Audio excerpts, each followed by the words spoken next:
Did you have with Jaron and some of the other guys that came in throughout last year? Like as people, because Jaron, if I remember right, gosh, I'm showing my age now because I'm kind of forgetting things from back then. But Jaron was committed here, and as people started committing here in my class, we like slowly started talking to each other. But you can only like make a relationship so much over text and phone. So no, Jaron has always been. I did a showcase with him. He's always been super nice to me, and now it's awesome. I've always wanted to be his teammate, and now I finally get to be. Yeah. There's nothing worse than knowing what you're capable of doing and your body not allowing you to do it. How much of a relief is it to come into this season knowing you're fully healthy and able to display your talent? I mean, it feels really good. It's the healthiest I've felt in a really long time. We've been focusing more on nutrition and cardio-based stuff for me rather than strength, just because power comes pretty natural to me, so we're more focused on my body than my play. So I feel super confident coming into this season. It's just like I have no worries in the world, just excited to get started. What do you weigh now? Right now I weigh 226. Guys can ask guys. I know. What did you come in at? As a freshman? Yeah. Oh, maybe like 245, 240. So how do you feel now? Lighter. No, I feel As an great. athlete, yeah. No, I feel like I'm moving a lot better. I don't get fatigued as fast. I feel like I can compete longer. Just overall feel great. What did it mean to you to be selected as a captain by your teammates?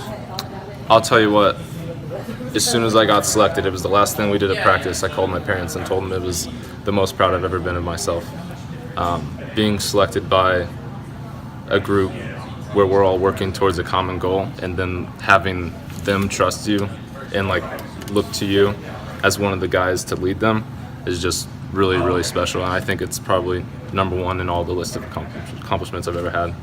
Given your trials and tribulations physically, were you a little surprised because you haven't been able to complete a season yet, you know? I mean, I don't really know. That's kind of a hard question. But no, I just, each day I focus on being the biggest encourager, cheerleader I can be. I try to spread as much positivity, encouragement, and love like to all my teammates. And it was just really great to know that they noticed that from me. Can you talk a little more about the chip that Nick talked about in the other room? You know, about the team kind of has a chip on its shoulder. For those external expectations aren't going to be real high this year. Mm-hmm. Yeah, so like he said, we don't worry too much about the external expectations or whatever, but more on the internal stuff. And the one thing I know about this team is that we're incredibly competitive. And if we're competitive, like in groups together, like playing against each other, I can't wait to see how competitive we're going to be once we're facing somebody in a different uniform. Go ahead. I'll start about that day. What's it like seeing so many new faces too? I mean, it's certain teams it's the same guys, but this team there's so many new guys. So what's that dynamic like for you guys? I mean, it's super exciting. Like, I love people, and coming in this fall and being able to make 24 new friends is amazing. And like, I've created relationships that I couldn't trade for anything already over 6 months, and I'm excited for the next 6 months to spend with them. Last year you looked like you were handling breaking pitches better. I mean, your numbers back that up compared to when you first got here, like all young players. Mm-hmm. Can you talk about developing even beyond that this year? I'll take you through quick what Coach Will and I have worked through the last 3 years. Really short, but my freshman year, I was super wide stance, kind of was too committed to pitches. So then coming into last year, you might have noticed how narrow I was at the plate. And that was the first step to kind of getting used to SEC pitching. And that allowed me to lay off worse pitches or handle the breaking ball better because my timing was better. And then this year, we made one last adjustment that we think will make me the best hitter I can be in this league. And it's we talked about coming up with a timing mechanism. So I'm starting to use a toe tap in my load. And I've already noticed the difference already, so it's super exciting. I'm ready for the season. You had one Sunday, didn't you? One out, yeah. Yeah, this weekend. I don't know what day it was, but I got one. I've had a few. You've obviously touched a lot on your injury, but what, after that devastating moment last season, what really pushed you to keep going? What motivated you? Because we would always see you in the dugout, and you were always really into it. You didn't ever look like you were getting down on yourself. My teammates. I mean, last year they knew that I had already gone through a few surgeries and injuries, and they knew that maybe I wasn't the happiest guy in the world once I found out the news of all that.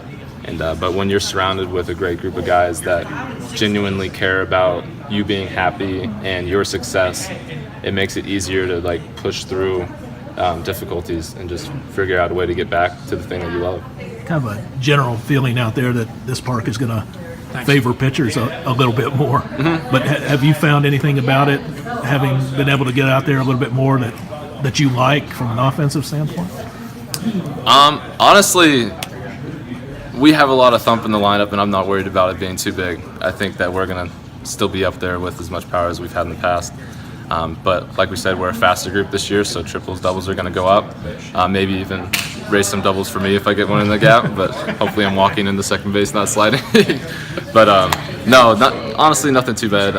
But offensively, it's just, I mean, I love hitting in gorgeous places, and it's absolutely amazing, and it just makes you feel happy to be playing baseball, you know? Some of those that didn't go out at the cliff automatically became singles. Yeah, no, that helped happened to me a couple times last year. Yeah, some of those doubles that would hit the big wall, I'm only getting a single on, but now hopefully I can stretch it into a double.